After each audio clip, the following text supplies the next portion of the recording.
Z Tafakkur loyihasi yangi sonimiz. Bugungi mehmonimiz teatr aktyori Baxtiyor Yusupov. Suhbat juda ham jiddiy bo'ladi.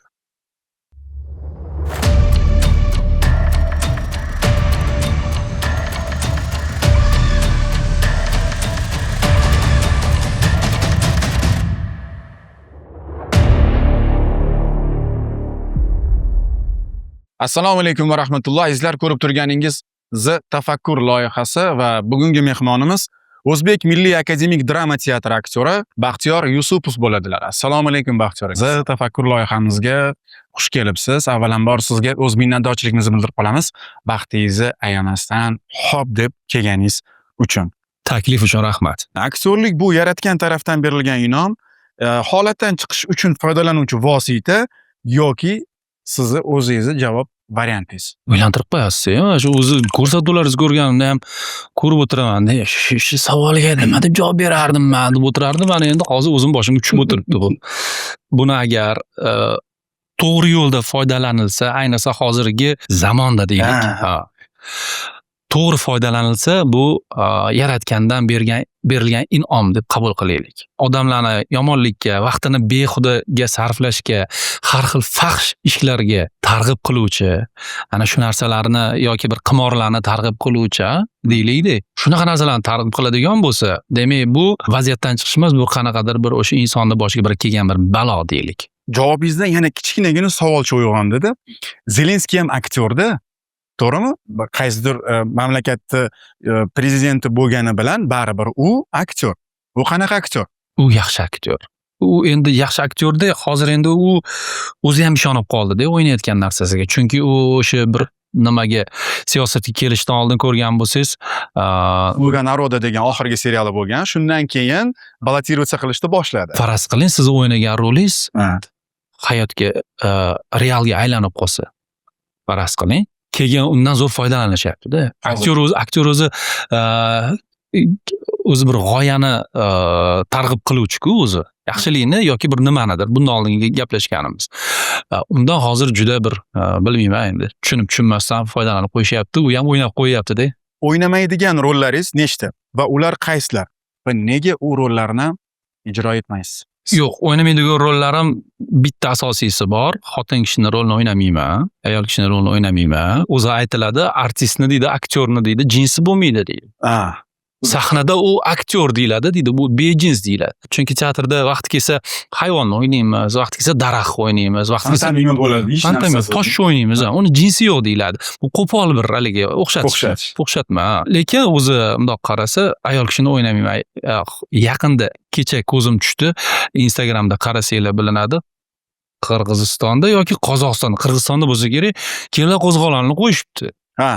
Bizni ustozlar aytadi-da, tomoshabin deydi, seni deydi sahnaga chiqib deydi, ishtoningni yechishingni xohlaydi deydi. Sen uni qilmagin deydi.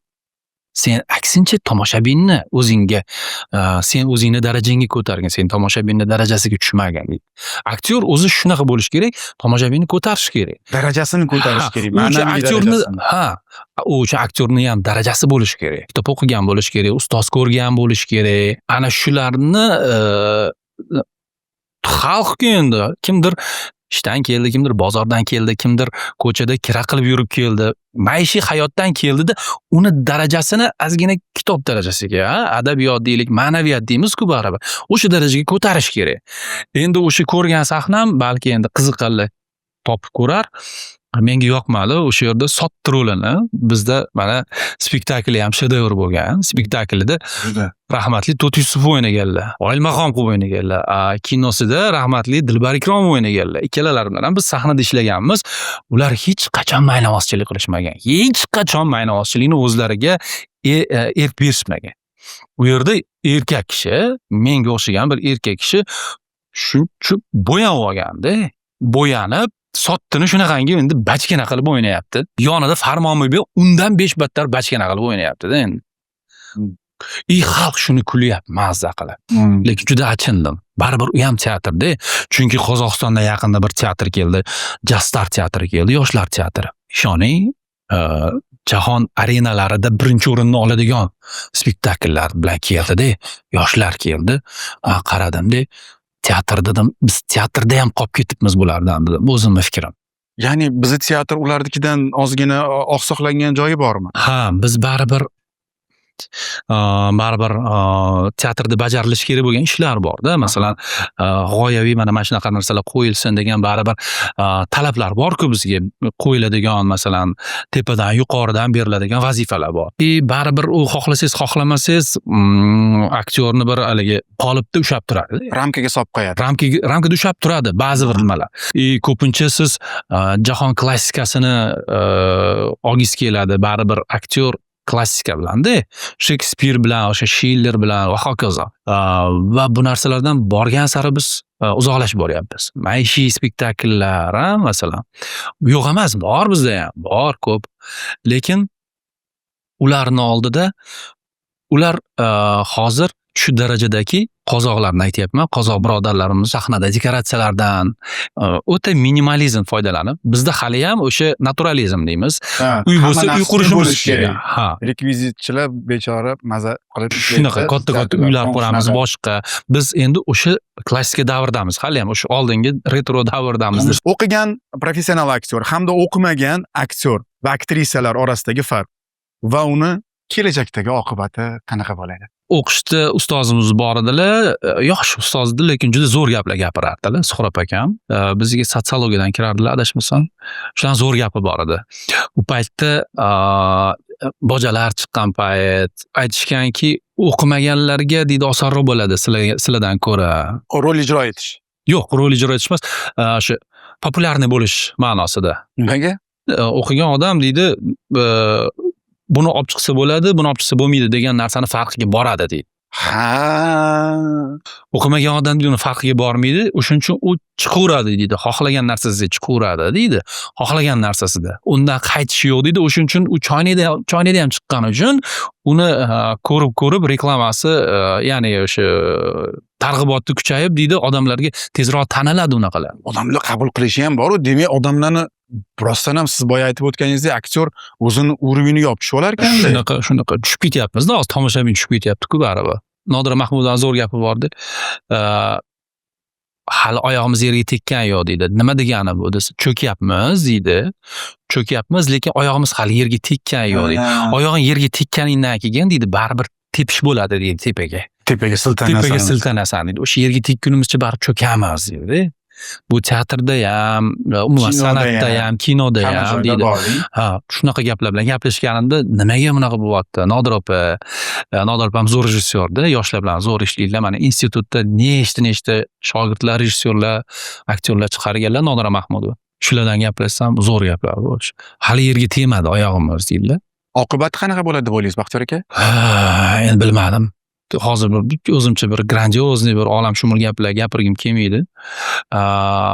Lekin borgan sari hamma narsani umuman aktyorlikni qadri tushib ketyapti. O'zimni ukam, biz 4 o'g'ilmiz oilada. O'zimni ukamni aktyorlikka onam jo'natganlar. Eng kichkina ukamni. Men katta o'g'ilman, eng kichkina ukamni jo'natgan. Sharoit bor edi, uni tayyorlash, test tomonidan tayyorlash, o'qishga olib kirish, lekin men xohlamagan. Chunki bitirib teatrda ishlab yurgan paytlarim edi, uylangan paytlarim edi, lekin ukamga xohlamaganman. Qo'y, sen kirmagin shu sohaga deb qaytarib yuborganman. Umuman sohadan, hozir qaysi sohada o'qiysiz? Hozir Koreyada o'qib, ishlab, uylanib, bola chaqali bo'lib ishlab yuribdi. Yaxshi, til biladi, boshqa. Nimaga? Chunki borgan sari ishonchli ustozlar ham kamayib boryapti-da. Ustozlar bizdan keyingi bitirgan yigitlar, qizlar hozir dars berishyapti-da. Men ularni yomon beryapti demayman. Lekin biz o'qigan paytda yosh ustozlar yo'q edi, deyarli yo'q edi. Umuman yo'q edi. 50 plusmidi? 50 plus edi. Va natija ham shunga yarasha mukammal. 10 yil oldin bitirgan odam ham sizga dars berishga o'ylayman, hali erta deb o'ylayman-da. Aktyorga bir nimani o'rgatish. Chunki u o'zini hali o'zi topmagan-ku. U dars beruvchi domla hali o'zini topish kerak. Unda opit bo'lish kerak. Teatralniga borib dars berguncha. Bolalarga dars beramiz, yosh bolalarga dars beramiz. Bu bolalar shu maktab yoshidagi bolalarga, 7 yoshdan 15 yoshgacha bo'lgan bolalarga. Va institutga ham o'sha masal monologlarni yodlashga yordam beramiz. Bu umuman boshqa narsa. bolalar bilan ishlash, dars berish umuman boshqa narsa. Chunki siz o'sha bolani sal boshqa tomonga burab qo'ysangiz, bo'ldi, u butun umr nagirish aktyor bo'lib ketishi mumkin. Butun umr u artistvatchi bo'lib o'tib ketishi mumkin. Qo'pol qilib aytganda, artistvatchi bo'lib o'tib ketishi mumkin. U aktyor bo'la olmasligi mumkin. O'zini topa olmasligi mumkin. Chunki qaysidir bir ahmoq uni buzib qo'ygan bo'ladi-da boshida. Bo'ldi. Biz ko'rganmiz bunaqalarni. Noprofessional aktyorlar ijrolarini oqibatlari o'zingiz ko'zingiz bilan ko'rgani bormi? Bor, albatta, hozir ko'rib turibmiz-ku. Nima ekan o'sha oqibat? Yaxshi tomonlari ham bor. Masalan, hamma o'qimaganlar ham yomon deb o'ylamayman-da, masalan. Hamma o'qimaganlar ham. Chunki o'sha QVZdan yoki boshqa joydan, boshqa mana shunaqa o'yinlardan chiqqan bolalar, nafaqat o'zimizda, masalan, qozoq, qirg'izlarda hozir nimaga bularni misol keltirayotganim, ularni hozir filmlari hozir bizda ommalashdi. Qozoqlarni, qirg'izlarni filmlari rosa ommalashdi. Bizda hozir o'zimiz ovozlashtiryapmiz. Komediyalari, zo'r komediyalar qilishyapti hozir. Zo'r kinolar qilishyapti. Yomon emas-da, bolalarni ko'rsangiz yomon emas. Yaxshi rejissyor ularni olib yaxshi foydalanyapti-da. Shu bizda bilmayman nimalardir baribir. Bizda ham mana seriallar chiqib ketdi-yu, son mingta. Bir narsa kelin, yana qaynota, qisqasi qarindosh bilan qarindosh nima deyilardi? Nauzubillah, tavba qildim. Va bu narsani ham millionlagan odamlar ko'rdi, chunki xohlasangiz YouTube'da uni prosmotriga ko'zingiz tushadi. Juda tushirvordi-da, juda tushirvordi. Siz teatrda umumiy ko'tarish jihatdan nima ish qilgan bo'lardingiz, Baxtiyor aka, o'zingiz shaxsan? Sizning fikringiz? Meni fikrim, agar shu mani qo'limga tushib qolganda, yoshlarga juda qattiq e'tibor bergan bo'lardim, yoshlardan. Chunki hozir yoshlarga e'tibor kam deb o'ylayman. Chunki mana hozir ustozlarimiz, masalan, teatr borasida e'tibor kam. Teatr borasida. Teatr borasida. E'tibor kam demayman, hamma joyda emas. O'zimiz teatrimdan chiqib gapiraman, baribir o'zimiz uyda bo'layotgan ishlarni. Ustozlarimizdan eshitamiz doim biz Schiller o'ynardik, qaroqchilar o'ynardik yoki bunaqalarni o'ynardik aytishadi. Katta asarlarni aytishadi. Aktyor odam katta asarda tarbiyalanadi. Klassik asarlarda tarbiyalanadi. Uni tili, uni fikri, uni qobiliyatlari shakllanishi faqat va faqat klassikada. Institutdan kelgan bolani birdaniga oddiy qilib aytadigan hozir kelinlar qo'zg'oloni spektakliga tashiydigan bo'lsangiz, mashina o'ynaymiz deb tashiydigan bo'lsangiz, bolalarda masterstvo yo'q-ku baribir. Hali beri sahnadagi ob-havoni bilmaydi. Ular o'shani bachkana qilib o'ynab qo'yishi mumkin. Lekin bolalarni klassikaga tashlasangiz, klassika nimaga klassika? O'lmaydigan narsalarni klassika deymiz, mumtoz deymiz. U aktyorni tarbiyalaydi. Shu oldingi asarlar deylik, ular har tomonlama o'sha aktyorni shakllanishi uchun, rivojlanishi uchun qarama-qarshiligi, uni yechimi, uni kulminatsiyasi, hammasi shu aktyorni tarbiyalanishi uchun qilingan. Shekspir ham o'zi aktyor bo'lgan, o'zi teatrda ishlagan, faoliyat yuritgan va o'zi yozgan. Ana shunda tarbiyalanadi. Lekin hozir agar o'sha nima bo'lganimda, o'sha yoshlarni ustidan bir qanaqadir kuchim bo'lganda, yoshlarni faqat va faqat yiliga bir 2-3 ta klassikalarda burnini yerga ishqalab, yoshlarning ichiga o'zim ham kiraman, ishlagan bo'lardim. O'sha ustozlarning darajasiga yetish uchun ustozlar o'tgan yo'ldan biz ham o'tishimiz shart, lozim. Busiz bo'lmaydi. Qayerda hech kimning aktyorligi o'tmaydi deb hisoblaysiz? To'xtab qoladi. O'tmaydi hech narsa. Uyda. Uyda? Kim uyda? Aktyorni uyda. Ota-ona, aka-uka, ayol, farzandlaringiz oldida o'tmaydi aktyorligingiz. Oshna-og'ayni ham baribir shunga kirsa kerak. Ko'chada balki o'tar, normalniy aktyor. Teatrdan boshqa joyda aktyorlik qilmaydi o'zi. Va ekrandan boshqa joyda, ya'ni kameraning oldidan boshqa joyda aktyorlik qilmaydi. O'zini ushlab olgan, o'zini tushungan, o'zini topib olgan aktyor. Kasbingizni mashaqqati nimalardan iborat? O'zi kasbim juda ham mashaqqatli deb bilmayman. Nimaga? To'g'ri, mashaqqatli, lekin oddiy o'qituvchining kichalik mashaqqati yo'q deb o'ylayman. Doktor kichalik mashaqqatli deb o'ylamayman. Yo'q, lekin baribir mashaqqati bor. Albatta mashaqqati bor. Nima mashaqqati bor ekan? Ishontira olish. Aktyorda birinchi yuzmi yoki ko'zmi aka? Aktyorda birinchi yurak, fikr. Mana masalan, men oldingizda siz mana keldingiz. Faraz qilaylik, teatr adnova aktyori ko'rgani keldingiz. Keldingizda men Gamletda o'ynashim kerak. Men o'tiribsiz yonimda. O'tiribmanda, agar men Gamletligimga fikran o'zim ishonmasam, siz menga ishonmaysiz. Xuddi yuzimda chiroyli grim bo'lsin, yo o'zim chiroyli bo'lay, sochlarim chiroyli bo'lsin, yuzim Innokentis Maknovskiydan ham chiroyli bir o'xshash bo'lsin, boshqa bo'lsin. Gamletda o'ynagan eng cho'qqilariga chiqqan aktyorlardan ham chiroyli bo'laydi. Lekin agar menda fikr bo'lmasa, siz menga ishonmaysiz. Yonimda o'tiribsiz, siz ishonmaysiz. Lekin men sizga o'sha Gamletligimni, men rostdan ham o'sha otamni amakim o'ldirib qo'yganini va amakim meni onam bilan hozir nimalar bo'layotganligini dardini men sizga tushuntira olishim kerak. U uchun u narsa meni o'zimni qiynash kerak. Bu narsa meni o'zimga tegish kerak. Men kechalar rostdan yig'lashim kerak bu narsaga. O'shanga ishonib yig'lashim kerak. Tirikchilik deydi-ku baribir endi. Ko'p aktyorlarimiz baribir xizmatga boradi, to'yga boradi. Ustozimiz Turg'anazizov aytardilar, "Men to'yga bormayman" derdilar. To'yga borib chiroyli qilib olib bordim, xizmat qildim. Kimdir keldi deb 10 ta so'm qistirdi. Yaxshi, rahmat deb ketdi. Ertasi kuni kelsa, men Gamletda o'ynasam yo Otelloni o'ynasam, bunga men kecha 10 so'm qistirganman desa, ana odam kelgan odam ishonmaydi-ku. Men spektaklga ta'sir qilaman-ku. Spektaklga putur yetkazib qo'yaman-ku. Avaylab asrashini qarang, teatrda bundan kelib chiqadiki, aktyor o'zini avaylash kerak, asrash kerak. Bu narsani o'shani boyagi savolingizga javobda, ana o'qimagan odam bilmaydi-ku bu narsani. U chiqaveradi. Chunki uni yo'qotadigan narsasi ham yo'q. Bizni ustozlar turadi orqamizda, menga qara deydi, "Senga bunaqa tarbiya bermovdim-ku" desa, shuncha qilgan toat ibodatlaringiz bir tin bo'ldi degandek gapda. Sohada. Teatrlarimiz hozir O'zbekiston Respublikasidagi mavjud teatrlar qaysi g'oyani ilgari surmoqda? Zamon qahramoni deyiladi bizda.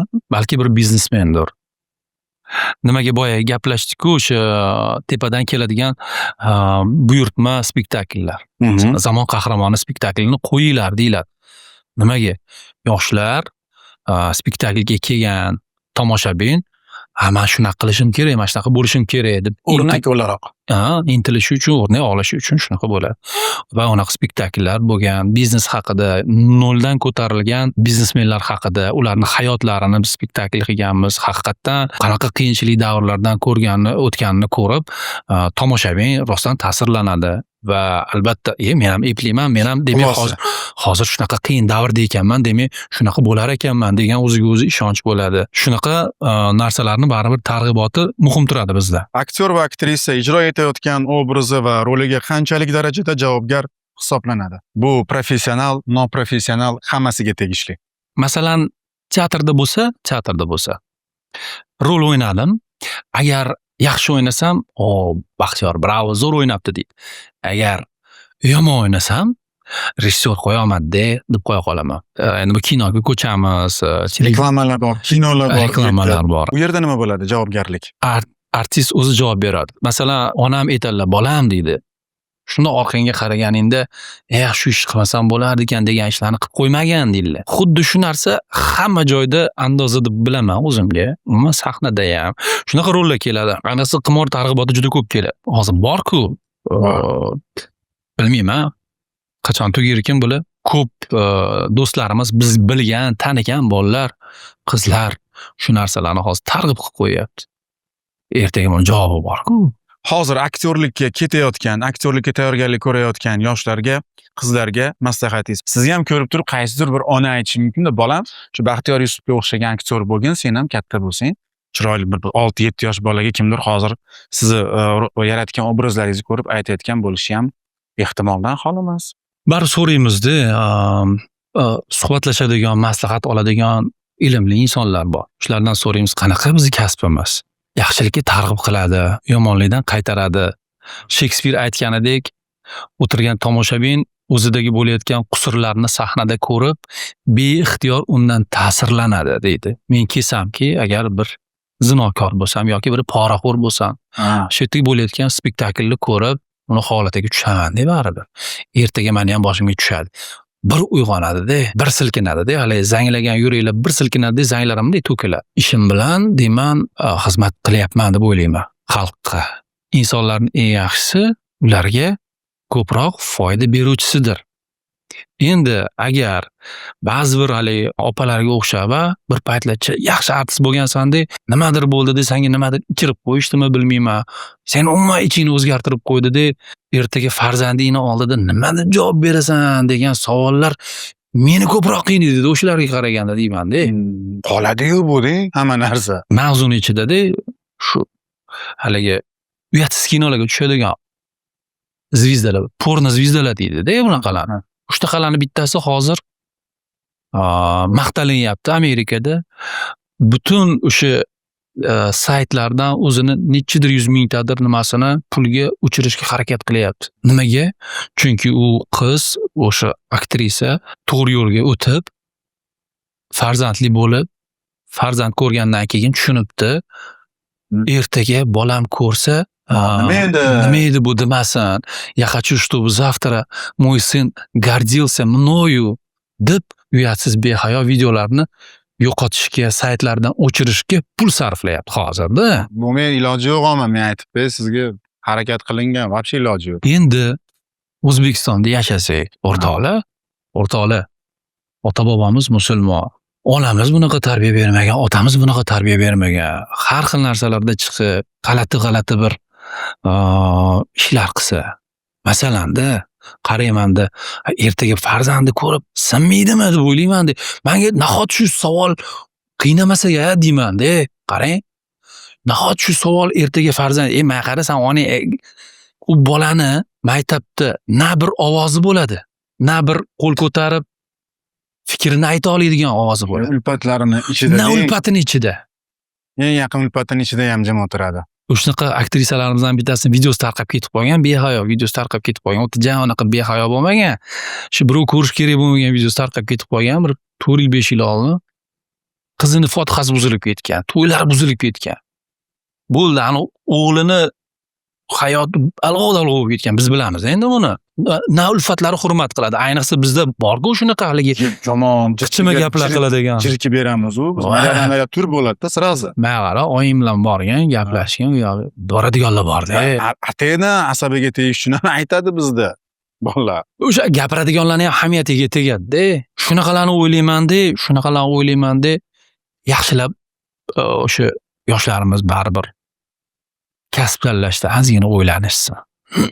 Chunki hozir yaxshi inson bo'lish qiyinroq bo'lib qoldi. Yaxshi artist bo'lish oson. Yaxshi ustoz bo'lsa, ozgina harakat bo'lsa, yaxshi ustoz oldiga borsa, kitoblarni o'qisa, o'shani alifbesi bor, o'shani o'qisa, yaxshi artist bo'la oladi. Lekin yaxshi odam bo'la olmayapti-da odamlar, yaxshi odam bo'la olmayapti. Yaxshi artistlar yaxshi odam bo'la olmayapti, masalan. Buyuk siymonlarda rollarini ijro etishdan oldin spirtnoy ichimlik ichib ijro etishga qanaqa baho berasiz? Men agar o'zim guvohi bo'lmaganimda ham aytmasdim bu narsani. O'zi buyuk siymolarning rolini ana shunaqa ichib sahnaga chiqadiganlarga berishlikni o'zi bir katta bir sinovda, tomoshabin uchun ham sinovda bu. Tomoshabin shuni kinoda ham, teatrda ham bo'ladi bu narsa. Kinoda ham. Da. Kinoda ham. Avvalambor o'zimizga hisob bersin. O'tirib olib, chiroyli gaplar gapirib o'tirish oson. Lekin gapirmasak ham bo'lmaydi. Bir xilga narsalarni gapirish kerak. Baxtiyor aka, orzuyingizdagi rolni ijro etganmiz hayotda? Yo'q, orzuyimdagi rolni hali ijro etmadim. Orzuyimda o'zi Gamlet ijro. Gamlet. Teatrda Gamletni orzu qilaman. Kinoda ham baribir o'sha yaxshi rejissyor bo'lsa, yaxshi bir asar bo'lsa, ssenariy bo'lsa. Baxtiyor aka va suhbatimizdagi oxirgi o'zingizni qalbdagi so'zlaringiz muxlislaringizga, sizni kuzatuvchilaringizga, jamoangiz bor. Adashmasam, yaxshi jamoada teatr bitta jamoa bo'lsa, ijtimoiy tarmoqda alohida bitta yana jamoangiz bor. Endi nima deymiz? Ijodkor baribir bir nimalar qilib turmasa, xuddi kimlardandir orqada qolib ketayotgandek o'xshayveradi. O'zimda ham bo'ladi. Qachon dam olarkanman deb o'ylayman-da.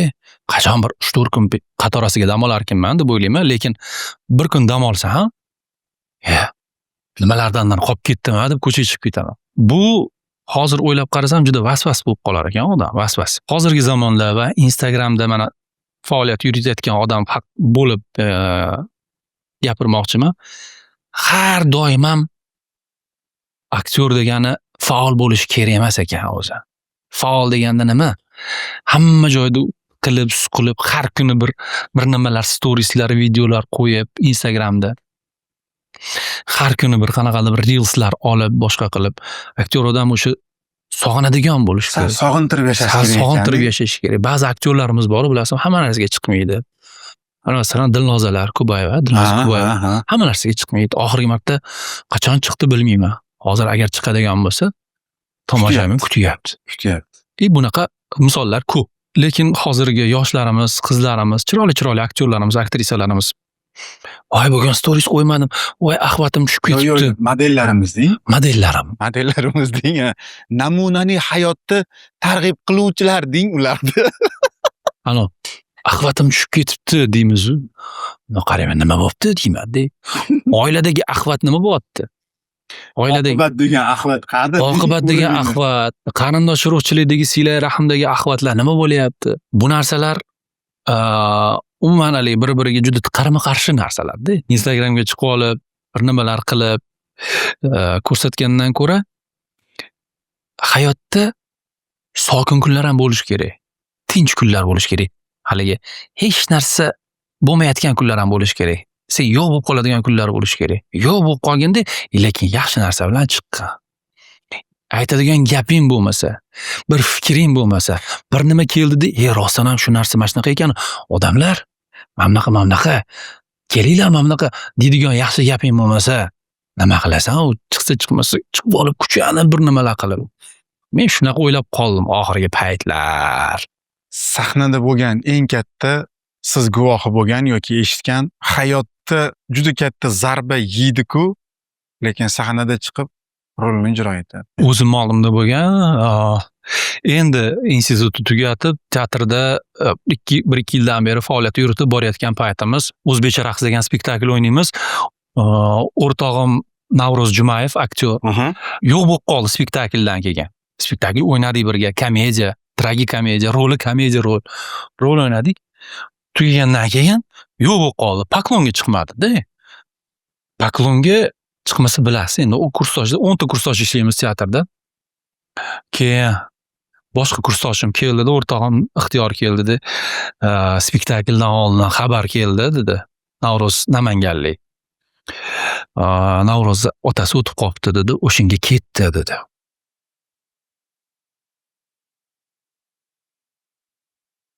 U o'sha xabar bilan o'ynagan o'sha spektakl. Yana komediyani. Tragediya bo'lsa ham. Uni roli komediya roli. O'sha rolni o'ynab, keyin mana shunaqa bo'ldi, bolalarga aytarsiz, sharoiti bo'lganlar boradi, bo'lmaganlarga xafa bo'lish yo'q deb ketdi. Otasini ko'mgan. Ana bizning kasbimizni badali. Endi bu savol bizni har doim qiynaydi. Men o'zim ham uzoqda turadi ota-ona, Vodiyda turishadi, Andijonda turadi. Va ko'plab aktyorlarni teatrda, umuman kinoda faoliyat yuritadigan, poytaxtda ishlab tirikchilik qiladigan shu yerdagi ko'pchilikni otasi, onasi shu. O'zingizda ham shunaqa. Shunaqa holat menda bo'lib qolsa, men shu kasbimga shu darajada faoliyatga fidoyilik ko'rsata olamanmi yoki bo'lmasam sen teatringni olasan ketdim deb ketamanmikin? Unaqa paytda men yuragim qanaqa qabul qiladi bu narsani? Qanaqa vaziyat, qanaqa holatda bo'laman deng? Bilmaydi odam. Faqat boshiga tushganda. Jean-Paul Belmondo degan aktyor bor. Bor. Fransiyalik. Ha, u o'sha nimada sirkda xuddi Nikolinga o'xshab klonlik ham qilganda, shunaqa deb eshitganman va chiqishidan oldin qizi avtohalokatdanmi o'lganmi xabari keladi. Sahnaga chiqishidan oldin, arenaga chiqishidan oldin. Va sahnaga chiqib u yig'lab o'ynaydi. Klon yig'laganini tomoshabin mazax qiladi. Paradoks qarang. U nima ahvolda? Lekin u rolni o'ynayapti. Iloji yo'q, keta olmaydi. Biletlar sotilgan. Rahmat Baxtiyor aka. Hech kimimiz boshimizga tushmasin bunaqa ish. Amin. Azizlar, bu Z Tafakkur loyihasi bo'ldi va bugungi mehmonimiz aktyor Baxtiyor Yusupov edilar. Foydali, manfaatli maza qilib yuboradigan, miriq qilgan suhbatimiz uchun sizga kattadan katta rahmat aytib qolaman, Baxtiyor aka. Assalomu alaykum va rahmatulloh. Salomat bo'ling. Assalomu alaykum.